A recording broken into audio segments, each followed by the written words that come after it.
Hadirin, di pertemuan Jumat yang lalu kita telah menguraikan bahwa terdapat 5 rukun pokok yang disepakati oleh para ulama sekaligus menjadi 5 pilar yang menjadikan khutbah Jumat itu dipandang tegak dan benar.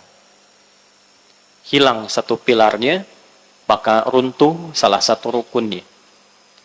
Yang kita bahas bukan sekedar susunannya, tapi hikmah di balik 5 pokok ini, mengapa ditetapkan 5 hal ini, apa pesan dan hikmahnya, sehingga saking pentingnya 5 hal ini, diperdengarkan, diingatkan, ditegaskan sepekan sekali, setiap kita menghadiri kesempatan Jumat.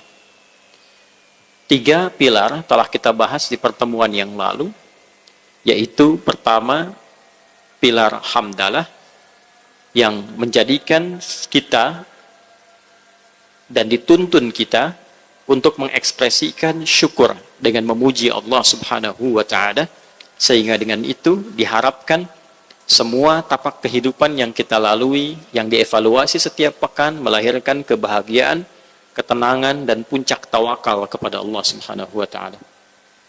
Lalu kita juga sudah membahas pilar yang kedua, yaitu salawat pada Nabi SAW, yang menunjukkan komitmen kita. Selain kita mendekat kepada Allah, menunaikan perintah, menjauhi larangan dalam bentuk ibadah, sekaligus komitmen kita menunjukkan bahwa cara kita mendekat kepada Allah itu melalui petunjuk Rasulullah SAW. Dan telah kita bahas bacaan serta jenis-jenis salawat. Dan apa saja di antara bacaan salawat yang terkait dengan hajat kehidupan kita di dunia atau harapan kita untuk mendapatkan syafaat di akhirat kelak melalui Rasulullah SAW yang diizinkan oleh Allah Subhanahu wa Ta'ala. Di Jumat yang lalu telah kita bahas pilar yang ketiga, yaitu pilar takwa, yang menunjukkan inti amalan dan juga potensi yang bisa diraih dengan meningkatkan takwa itu dalam memadukan ketuhanan atau kebertuhanan kita kepada Allah melalui syariat yang dicontohkan dan dibawa oleh Rasulullah, maka wujudnya dalam bentuk takwa. Yang keempat ini, kita akan berbicara tentang pilar yang sangat penting terkait dengan kurikulum takwa itu. Jadi kalau di takwa kita diperintahkan untuk mendekat kepada Allah, tingkatkan ibadah, laksanakan perintah, jauhi larangan. Kemudian disampaikan hasilnya. Kalau itu bisa dilakukan, Allah mudahkan hidup kita. Wa may yattaqillaha yaj'al lahu makhraja. Allah limpahkan rizki dari sisi yang tidak diduga. Wa yarzuqhu min haitsu la yahtasib. Allah tingkatkan kecerdasan kita. Wattaqullaha wa yu'allimukumullah. Allah hadirkan kebahagiaan pada kehidupan kita. Wattaqullaha la'allakum tuflihun. Sekarang di pilar keempat kita bertanya, bagaimana cara kita menjalani kehidupan itu dengan spirit takwa, dengan nilai-nilai takwa? Bagaimana caranya bangun tidur sudah bertakwa supaya bangunnya bahagia? Bagaimana berangkat kerja dengan nilai takwa supaya pekerjaannya pun dekat pada kesuksesan, rizkinya melimpah dan hidupnya bahagia? Bagaimana saat belajar itu bisa diiringi dengan sifat takwa sehingga terjadi percepatan pengetahuan, cepat pintarnya, cepat pahamnya, sulit lupanya, bermanfaat ilmunya. Dan ini rumus, sehingga kita banyak mengenal sejarah para ulama, bahkan dari era-era Nabi SAW, yang Nabi didik itu rata-rata dengan segala profesinya, dalam saat yang bersamaan jadi ulama. Dan mereka mengajar lagi generasi setelahnya di ulama. Kita dengar Imam Asy-Syafi'i, Imam Malik, Imam Ahmad, Imam Abu Hanifah. Kemudian setelahnya ada generasi-generasi mendatang, Al-Ghazali, Al-Kindi, Al-Farabi, Al-Khawarizmi, Al-Battani, Ibn Sina, dan seterusnya. Bagaimana mereka memulai aktivitas kehidupannya, sehingga ketika berbisnis kaya dan kayanya bermanfaat, ketika menjadi pejabat kedudukannya itu begitu luas dan bermanfaat, ketika menjadi ilmuwan penemuannya banyak dan bermanfaat, dan apapun yang dikerjakan sukses, bahagia, dan menariknya ada jaminan kemuliaan akhiratnya. Maka pilar yang keempat sekaligus menjadi bagian dari rukun khutbah, dipandang sah khutbah Jumat disampaikan bila dalam khutbah ini Di antaranya, bagian keempatnya, menyampaikan ayat-ayat Al-Quran. Pesan-pesan yang diteruskan oleh Nabi Muhammad SAW kepada kita, berupa wahyu yang Allah sampaikan kepada beliau. Tidak disampaikan pesan Al-Quran, tidak dikutip penjelasan dari Nabi, dari hadis Nabi, maka runtuhlah di antara pilar-pilar rukun khutbah itu, dari 5 hilang 1. Pertanyaan terbesarnya, ada apa di balik Al-Quran ini? Sehingga setiap khatib Jumat itu mesti menyampaikan pesan Al-Quran. Baik mengutip ayatnya, ataupun menyampaikan pesan yang terdapat di dalamnya.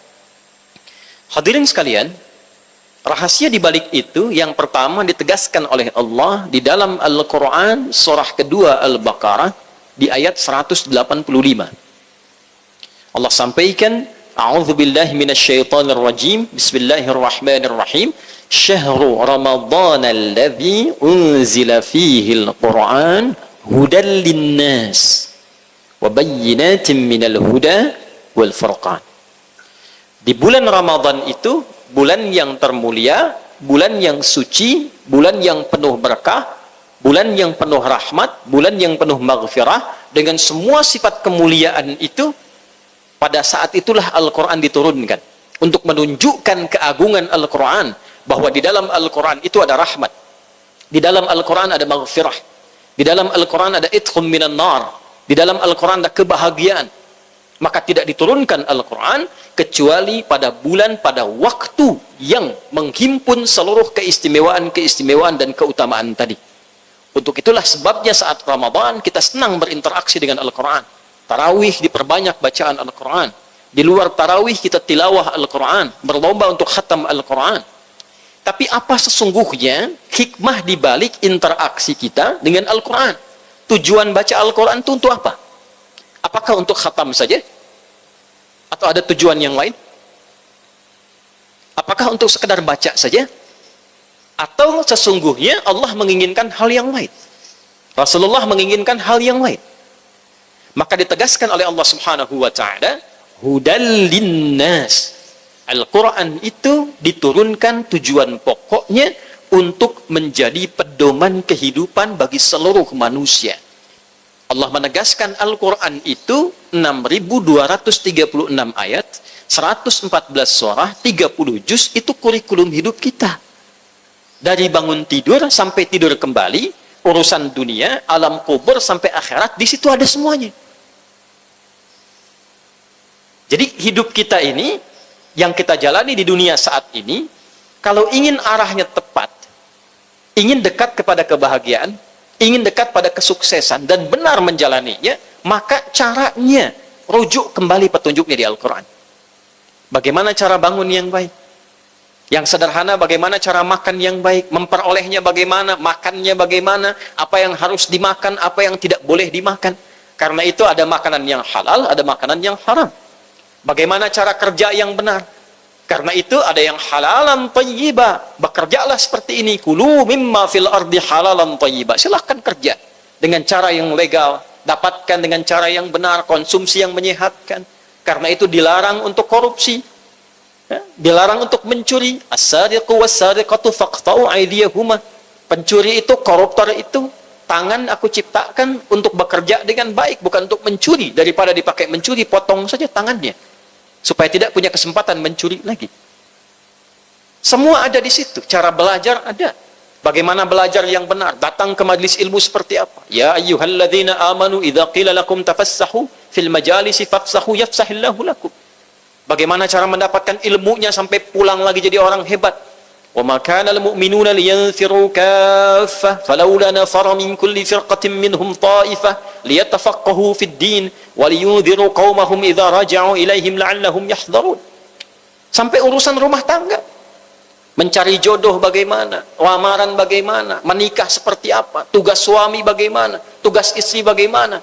Kalau nanti jadi ayah seperti apa? Jadi ibu bagaimana? Sampai saat akan meninggal pun keterangannya masih ada. Yang husnul khatimah, ya ayyatuhan nafsun mutmainnah irji'i ila rabbika radiyatan mardiyah. Diatur caranya menuju itu seperti apa? Kurikulumnya ada. Sampai urusan masuk ke alam kubur pun diatur, dijelaskan. Supaya apa? Punya persiapan sebelum masuk ke alamnya. Di mana ada kitab suci, ya, atau bahkan kitab yang tidak dianggap suci, satu karya misalnya, yang menerangkan kepada kita secara runtut, teratur, spesifik tentang perjalanan hidup seseorang sampai pulang kembali dan melewati setiap alamnya. Tidak ditemukan, kecuali dalam Al-Quran.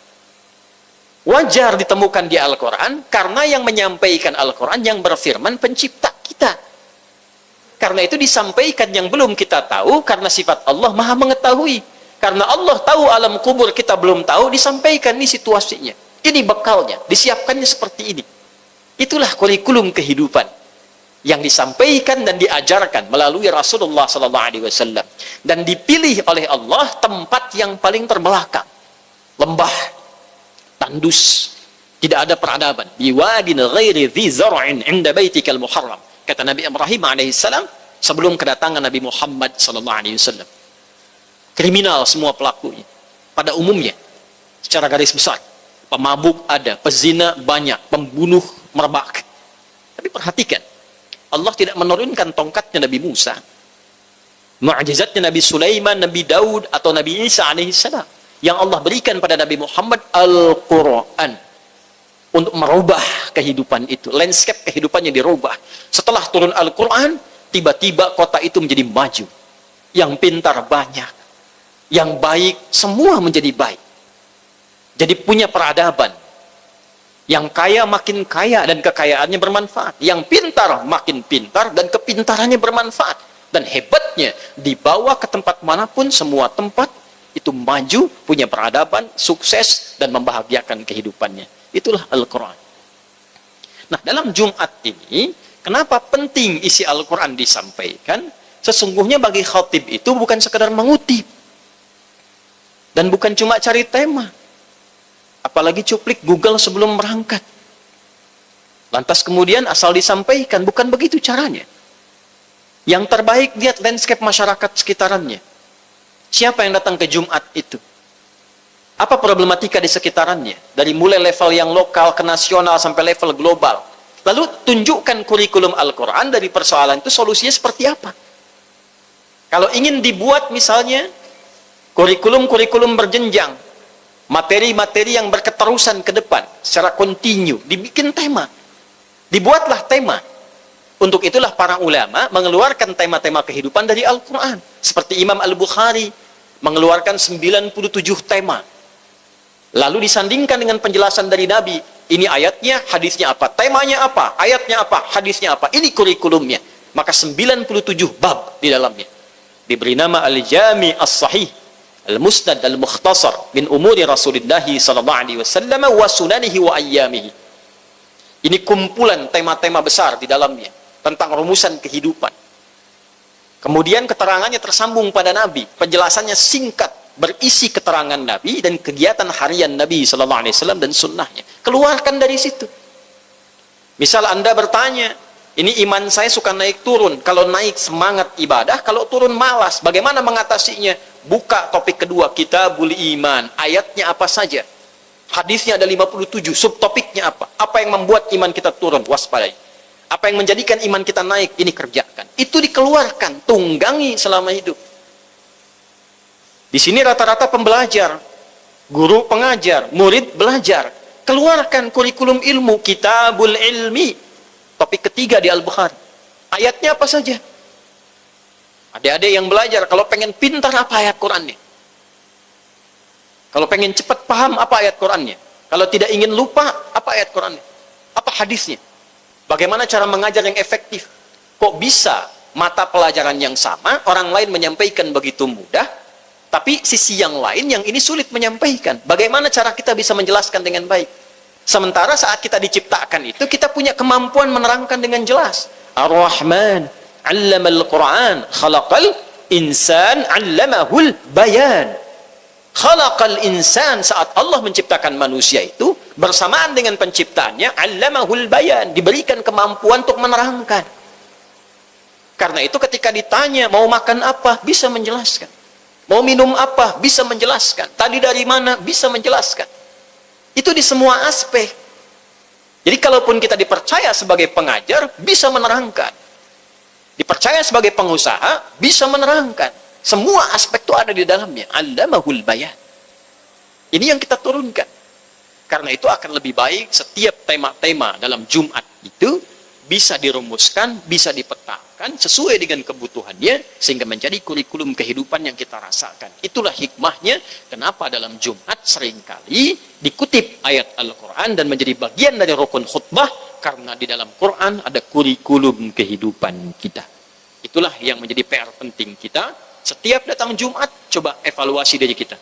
Kalau tidak relevan dengan apa yang disampaikan oleh khatib, cek. Sekarang sedang punya masalah apa? Ada persoalan apa setiap kita?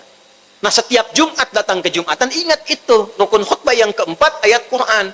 Apa ayat yang sesuai dengan kebutuhan saya? Bukan cocok logi. Karena semua kehidupan kita itu sudah cocok dengan apa yang telah Allah gariskan.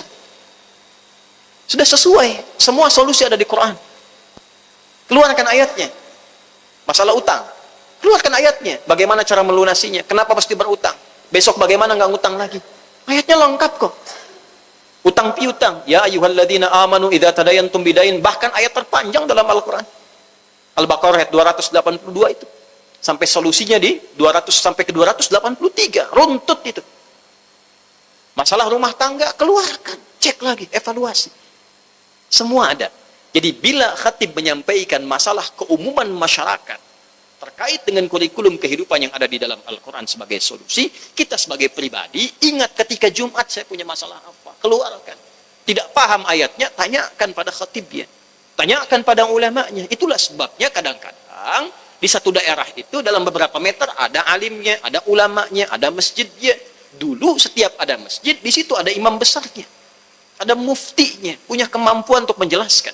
Karena ulama bukan hanya ditugaskan untuk mengajar, tapi menjadi solusi yang terjadi di setiap tempat yang dipijak. Mudah-mudahan apa yang disampaikan ini memberikan kesadaran kepada kita bahwa Jumat bukan sekedar datang, duduk, ngantuk, tidur, sholat, dan pulang. Bukan itu. Jumat adalah evaluasi kehidupan. Jumat refleksi kehidupan kita. Jumat adalah harapan untuk berubah menjadi lebih baik. Jumat adalah solusi dari semua persoalan yang kita hadapi bila kita mau mengambil hikmah Jumat dan mengamalkannya dalam kehidupan. Barakallahu li wa lakum fil Qur'anil azim wa nafa'ani wa iyyakum bima fihi minal ayati wa dzikril hakim. Wa taqabbala minni wa minkum tilawatahu innahu huwas sami'ul alim. Ud'ullaha yastajib lakum jami'an. Alhamdulillah wassalatu wassalamu ala Rasulillah wa ala alihi wa sahbihi wa man walah wa ba'd. Ya ibadallah, usi nafsi wa iyyakum bitaqwallahi faqad fazal muttaqun. La tamutunna illa wa antum muslimun. Faqala ta'ala ya ayyuhalladzina amanu ittaqullaha haqqa tuqatih wa la tamutunna illa wa antum muslimun.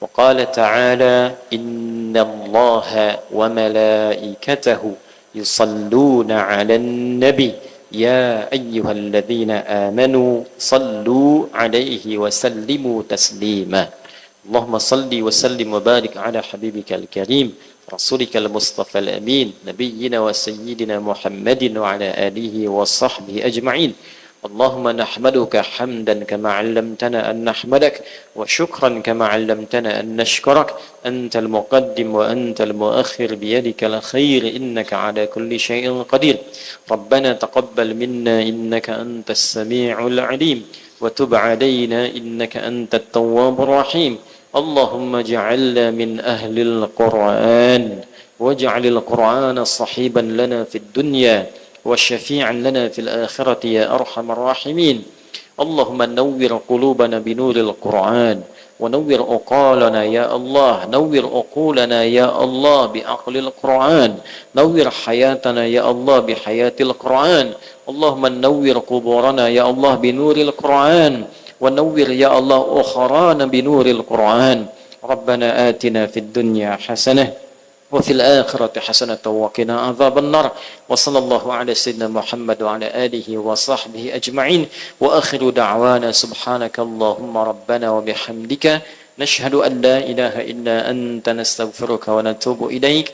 Walhamdulillahi rabbil alamin.